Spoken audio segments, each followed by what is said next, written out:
Hey there, and welcome back to the PA the FI Way podcast. I'm your host, Kat, and I am a PA on the way to financial independence. And this podcast and show teaches PAs as well as other healthcare professionals and clinicians how to reach financial independence while treating and preventing burnout along the way. Let's dive into the topic for today's episode. In this episode, I'm going to share with you the top 10 things to not spend your money on as a healthcare provider. You work way too hard for your money to waste it. Between charting after hours, missing dinners with your family, or games for your kiddos, and surviving call shifts, every dollar should buy you back freedom, not frustration. Most of us, myself absolutely included, have spent money on things that quietly drain our wallets, our energy, and our joy. Today, I'm going to talk about those 10 things to stop spending your precious hard-earned money on so you can start spending intentionally on things that bring you peace or purpose or financial freedom. Let's dive in. The first thing is definitely going to be a hot take. I already see angry clinicians commenting on this episode as well as the social media posts too, sharing about how they have had a really great experience with this and that it really isn't a scam. Unfortunately, I have lived it myself, so I will share my story here. But maybe some of you have guessed it that the first thing to not spend your money on is joining an MLM. MLM stands for multi-level marketing, and they are often marketed as opportunities where you can work from home, be your own boss, and make passive income. And I have never shared this on my podcast before, but I was actually part of an MLM back about a decade ago, which is crazy to think about. It was only a year or two into my PA career. And honestly, reflecting back, part of it was that I had a lot of free time. My husband was working lots of hours, but I was also going through grief from the loss of a family member. So I felt like I needed to take some of my time and energy and almost use it as a distraction. And what's a better distraction than trying to earn some extra income, especially when I was paying off over 6 figures of student loan debt. I had roughly $126,000 of student loan debt. And that was before all the interest over the years too, right?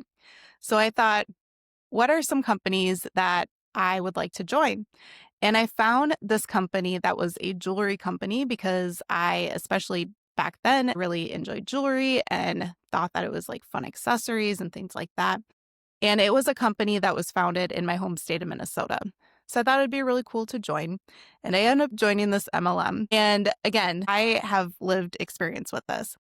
So one of the main reasons why MLMs are not great to join is that 99% of participants actually lose money according to the FTC if you join an MLM.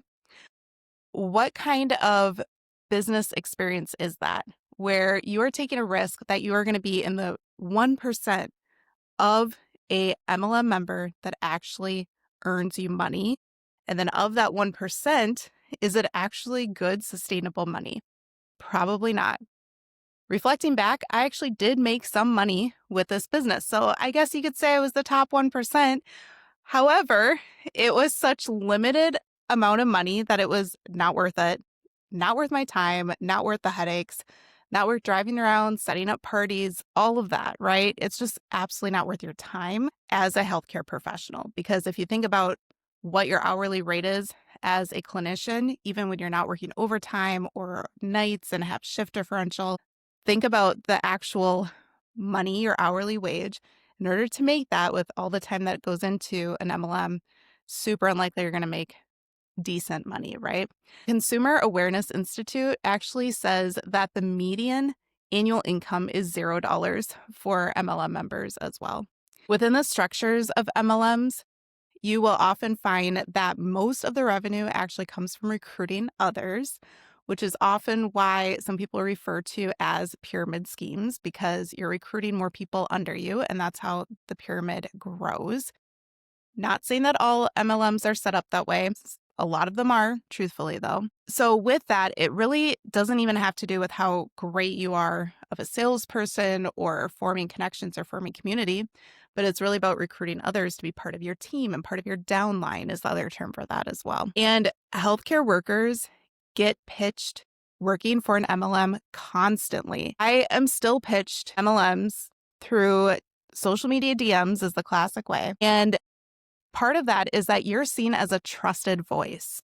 So think about that. Your patients and your community trust you. So you are a trusted professional that would do so well working for an MLM company, especially if they are wellness products or supplement products. And when you are burned out, that promise of flexible income can sound so appealing. But in the end, you usually end up actually being the customer because you are buying the different products. And often, reflecting back again with my time working through this jewelry company, there are different seasonal promotions or seasonal products that you end up needing to purchase to show your customers what it looks like so they can hold it, feel it, touch it, try it on in person. And then they often expire or retire other products. So that leads you to constantly purchasing these products. It's not that you can purchase this product and it'll be present and be able to sell for many years to come. That's super rare. So you end up actually becoming the customer, not actually the business owner. Now, when could an MLM actually work well for you? Again, I'm not here to hate on all MLMs by any means, and it's definitely a individualized decision. But this is one of the top 10 ways to not spend your money. And I'm being honest, MLMs are not a great way to spend your money because you won't actually earn money as well. But when could an MLM actually make sense? Well, if you are a tried and true customer of the products, of the supplements, of whatever you like about the company, essential oils or things like that, if you are already a customer and you love the products, it's reasonable to become a member of the company because then you do get a discount, right? However, if that's the case, I encourage that you tell your upline, the person that you sign up underneath, that you are only there for the discount and you are not going to be building your team. You are not going to be actively trying to sell to others, okay? So maybe in that situation, this might work well for you. I would say that that's probably pretty rare, but it could be an option. So that's my personal experience of MLMs. I'm sure there will be plenty of other healthcare professionals that are going to comment about how they are just crushing it in their company. They are making several $1,000s a year. They are driving their car that is paid off for the company every year. They are going on their yearly trips. They're making this life look super shiny and super great for them. And again, maybe that's the case for them. But as a reminder, that part of these companies, less than 1%, truthfully. So have thorough discussions, know what you're getting yourself into, research the company, research as much as you can about this if you choose to spend your precious hard-earned money on these things. All right. And number 2 is another controversial one. So I'm just starting off with the controversial ones, getting people all frustrated right away. Let's go. So the second one is timeshares. Now, I have actually sat in on pitches for timeshares. Sometimes I was the one getting pitched to, and other times I was witnessing other people getting pitched. And reflecting back, I can think of 2 cases, one of each, throughout my life. At the same time, definitely have been invited to sit on other timeshare pitches as well. And they are very enticing, especially if you travel or are at a nice resort or at an all-inclusive. Keep in mind, timeshares usually are never good investments. They are never a great way to spend your money. And that is because they advertise timeshares as the vacation that you'll take every year for life, but you're actually buying this lifetime contract and this never-ending bill. And one of the biggest things that I had against timeshares was that I never wanted to go to the same place every time. I never want to travel to the same country, the same city, the same resort throughout my whole life. I can't see being stuck in that. So they will often advertise and say, "But we're part of this umbrella company," or I don't remember the term for it, this higher, broader company where you can go to many more places throughout the world. And it's really good to be able to do this for you or for your family, right? Besides buying into the timeshare, which is usually several $1,000s, you usually have annual maintenance fees, and often the fees can raise every single year. 95% of trying to sell timeshares, so reselling timeshares, 95% of them go for under 20% of their original price. So it's costing you money to even offload the timeshare. And the BBB logs thousands of complaints annually about the deceptive sales tactics and exit scams. Truthfully, whenever you are talking to these people who are trying to sell you on a timeshare, they are very good salespeople. They are asking questions all about you and where can you see yourself traveling in the future? And which of your family members would you invite? How many people would be coming with you? How many vacations would you love to take in a year? Maybe it's not only one, maybe it's 3 a year. And they try to paint this picture about why you really need this in your life. And working in healthcare, it's easy to think that a timeshare will actually force you to take your time off. But in reality, depending upon your role, it could just force you to pay for fees when your PTO actually gets denied from your job, right? So think about that. You don't know what your current role, you don't know what your future roles, if they're going to be super flexible about your PTO. And often with these timeshares too, you are very limited to certain weeks of the year to travel. Again, when I'm planning my travels or planning my vacations or my time off, I don't want to be limited. I don't want to be limited to the location, to the time, to the week of the year, to the length, to the season. I don't want limitations on this. So timeshares, truthfully, are one of the biggest scams out there. I highly encourage you to, at all costs, avoid timeshare presentations. They often will bribe you with either free meal, like a free breakfast buffet, or a free massage at a resort as well. And again, you can decide, is it worth your time and energy to actually sit through this presentation to get this free thing that they're offering? Or is it not even worth your time? You have better things to do. You have better things to go see and explore as well. Personally, I have never owned a timeshare, but I have been on the receiving end of timeshare pitches. And I do know family members that have owned timeshares. And again, the contracts, if you are ever considering one, make sure that you are really reading the contracts because they can be super, super, super limiting and super expensive to get out of and incredibly hard to get out of.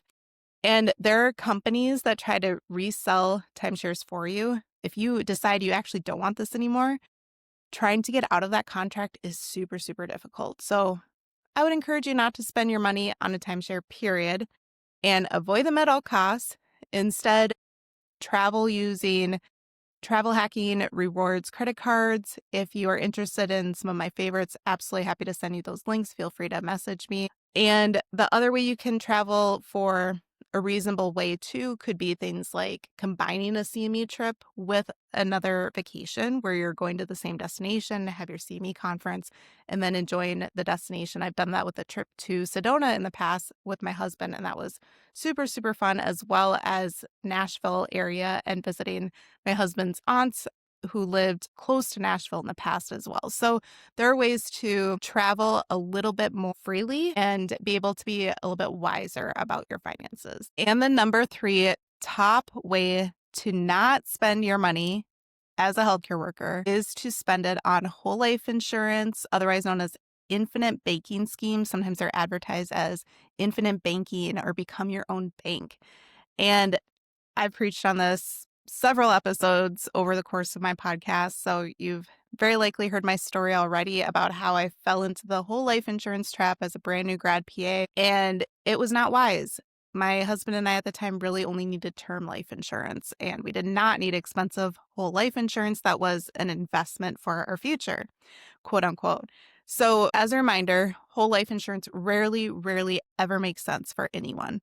So it's expensive. You are paying the commissioned salesperson who sells it to you as their financial advisor. You're paying them money to sell this to you. They suck off all these fees and you are putting your hard-earned money into their pockets, and it's just not a good use of your money.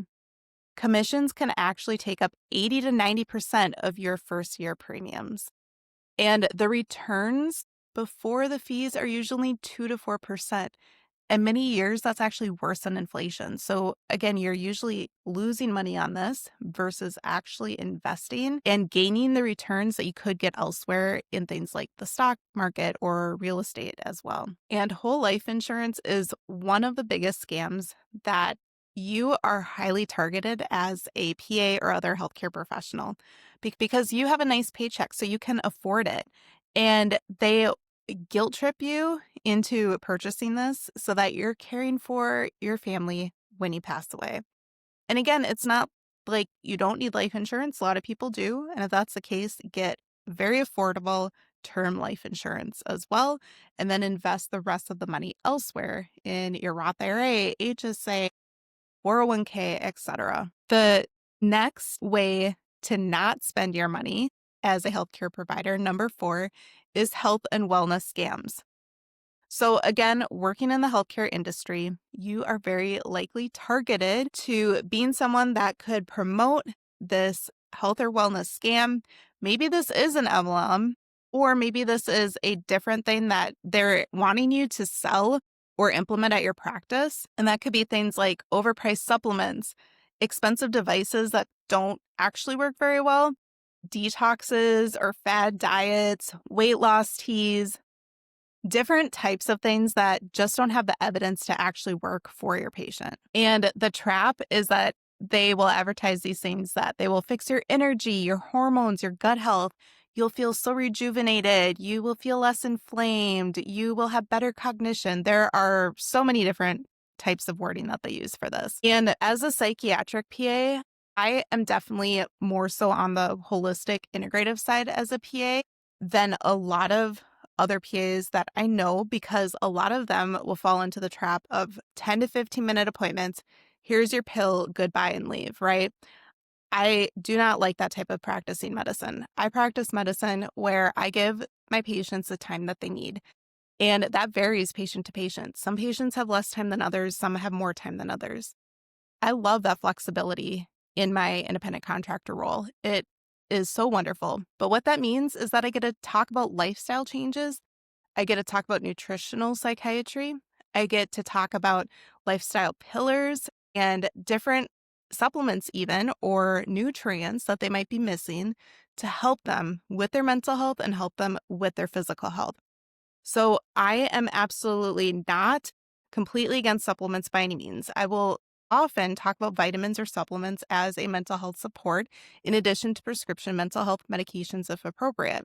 So I want to share that caveat with this section, absolutely. But with many supplements, they are not third-party tested. They don't have the ingredients that the label actually says that they have in them, or they have contaminants, or they don't actually do the thing that the label says they're supposed to do or help you with the symptoms that you're wanting help with as well. Up to 50% of supplement claims are not actually supported by clinical data. So, out of the respect of your health as an individual, if you decide to implement some of these into your life, as well as your patients, it's really important that you do the work to look into the articles, understand the research, and figure out what is actually worth the time, energy, and money to spend compared to other things that are a waste of money. And often that can be individualized. For a lot of my patients too, if they want to try certain supplements that I am not super familiar with or I don't routinely recommend, I'll say it's reasonable for you to try it, but it might not work, right? And that even goes to diets. I had a patient that really wanted to try keto diet, the ketogenic diet, for her mental health symptoms recently, and she's a nurse herself.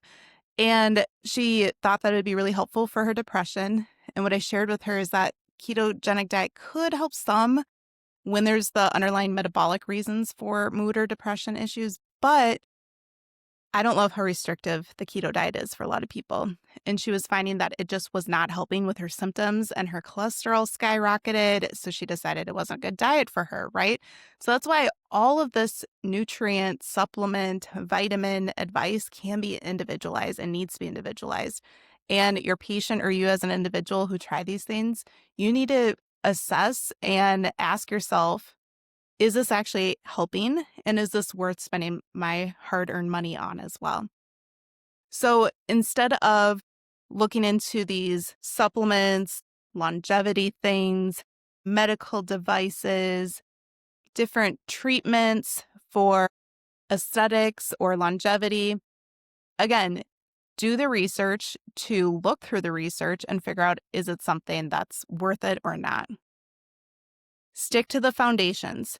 Stick to sleep, movement, nutrition, eating whole foods, produce, protein, foods and beverages that have probiotics in them as well, getting good amount of fiber in with that produce and some grains, sunlight, and again, things like vitamin D, omega 3s, those vitamins or supplements that we know do have good evidence to support overall wellness as well. And the fifth top thing to not spend your money on as a healthcare professional would be status symbols. Things like designer scrubs or luxury handbags, the latest trend of the thing that you just have to have, right? And the trap is that you feel like you've earned it. You feel like you've worked hard, you need a splurge, you've earned it.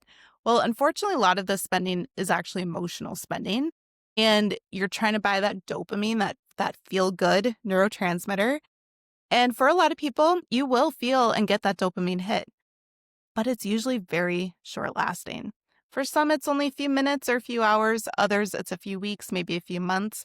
But that newness factor wears off quickly. So just be very mindful and intentional about that as well. Remember, experiences and memories, such as vacations or time with family, often that dopamine, those bursts of happiness or joy last way longer than what things will get you. The sixth thing to not spend your hard-earned money on is the McMansion or the giant house. And this is especially important as a new grad when you're a few years into your career, paying off your giant amount of student loan debt. That's even more important to be mindful about preventing lifestyle creep and delaying gratification over the years. Once you are more established in your career, you very likely will want to upgrade your house or maybe your apartment if you're a renter or a townhome or things like that too. So there's definitely a place for all of this and time for all of this, right?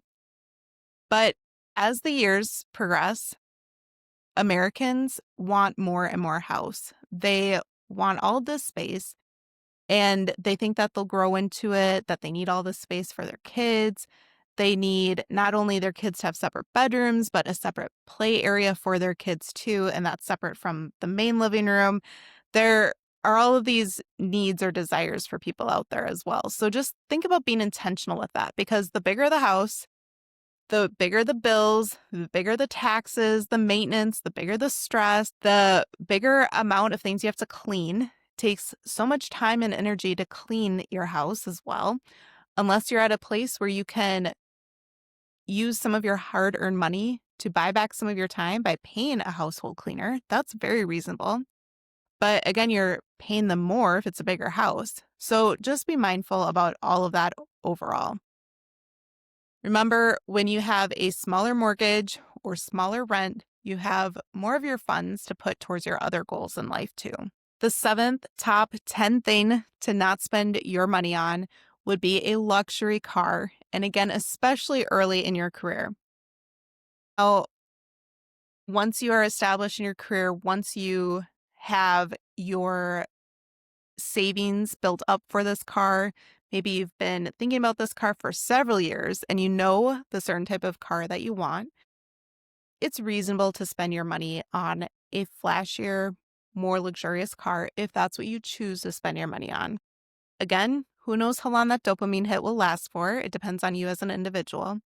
But keep in mind, especially as a new grad, don't fall into the trap of, hey, you've been driving these beaters, you've been driving these older cars for years, and that you feel like you deserve something nice and that you need to be riding in comfort for your 15-minute commute. Is that really necessary, right?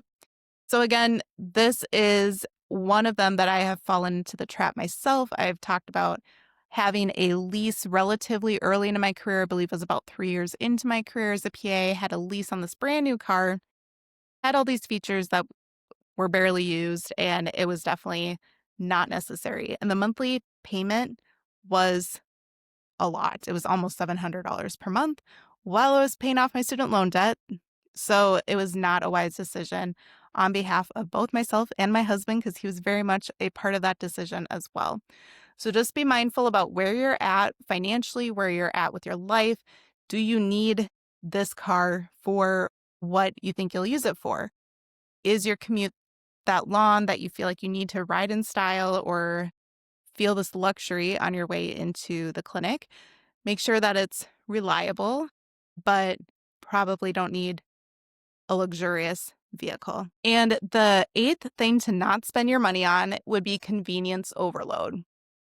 Things like meal delivery services, Amazon, where you are paying premiums to get the things right now, like Prime memberships. If you don't use it, maybe you do use it all the time and Prime is worth it to you. But just think about all those additional things that you're paying extra for convenience. Many Americans will spend a couple to a few $100s per month on food delivery apps. And for example, DoorDash fees can often mark up meals by 30 to 50%. Again, convenience can be worth it for some people. Or occasionally, if you have this horrible day, completely burned out, completely fried, you need to feed yourself and family, maybe you go ahead and order a meal. But what I'm highlighting with this point is to not get into the habit of doing that consistently over and over and over again, and instead create systems of how you can prevent the need for all of this convenience. What are things that you can do to help instead? Is it meal prepping? Is it figuring out easy, simple meals to make, like crock pot meals or one sheet pan meals or things like that too? And again, going back to the dopamine hit, sometimes these purchases are more impulsive because it's like, you know what you're craving. What is it that I'm craving? I'm craving the certain beverage from this coffee shop or the certain meal from this place. And you want that instant relief right away. And you are paying for it with premiums. So again, convenience is great, especially if you're buying back your time and keeping and maintaining your energy, but it should not be something that you're falling into this trap of and wondering at the end of the month where in the world my money went. If you reflect back on your month and say, okay, I recognize and I understand that I spent more of my money for that convenience, but hey, it was life-giving. Perhaps you're a brand new parent and you just do not have the time or bandwidth to cook consistently, and you're needing more convenience in this time of your life, that's very reasonable. But again, week to week and month to month, be intentional about what does it look like to get out of that phase for you then, right? Don't just stay stuck in that phase because it's a habit for you. And as a healthcare professional, the ninth top way to not spend your money would be on expensive CME training or other training that you don't actually care about or that you don't actually need. Now, you very likely get a yearly budget, especially if you are a W-2 employee. If you are a 1099 independent contractor like myself, or you're a business owner, you very likely don't have a budget. You just have business expenses when you purchase CME or when you travel for training as well. But let's say you get a budget for your role. Often the budget doesn't quite cover the whole trip. Sometimes it does, but not always. Sometimes it will cover the conference fee, but then between hotel for a few to several nights and the flight, the cost can be blown out of the water and you have to pay for a fair amount of that trip yourself. Again, we need CMEs in our role. So if it is a conference that you're passionate about, that you are going to be learning a lot of information pertaining to you and your specialty, and or you're making lots of connections and you are enjoying the networking and that it's giving you life and giving you energy and not just draining you and not on something that you don't care about for your topic, save your money, save your time, save your energy, and just don't go. Figure out where to spend your money elsewhere instead. And you can think about, are there different CME conferences or topics that are actually giving you a way to build your future and make your future self happy? For example, burnout prevention or a conference on leadership, if that's part of your goal as well. And the 10th and last top thing not to spend your money on as a healthcare professional is unused subscriptions. The trap here is that many times you might think, oh, this is only $10 a month, or this is only $19.99 a month. I can afford it, right? But the average American actually spends over $200 per month on unused subscriptions. So every few months, at least, if not more frequently, evaluate all of your subscriptions, go through your credit card charges, and take a look and ask yourself, am I actually using that or not? Personally, we have Hulu for our TV entertainment, I suppose you want to say. My husband and I, we've been watching a little bit more on YouTube lately, or sometimes I will watch just regular TV shows that are on network stations. But with Hulu in the past, we've had more expensive plans. So it's very reasonable for your subscriptions to fluctuate with what your time is, what your goals are as well. And even now with Hulu, I'm thinking there's only like 2 shows that I'm watching currently. So after the seasons, I might even end my subscription to Hulu altogether and have our entertainment be on YouTube or, again, other forms of entertainment. I do know many people that have multiple subscriptions for entertainment, especially. They have Hulu, they have Netflix, Disney Plus, Amazon Prime, HBO. I'm trying to think if there's others. There's so many common ones out there, right?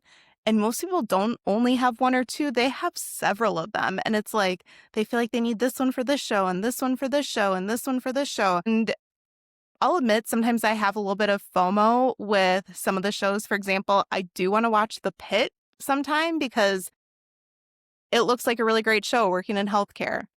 But I don't have the platform that The Pitt is on. So sure, I have a little bit of FOMO sometimes, but if you think about where your time and energy and focus and attention go to anyway, it's already pulled in so many different directions.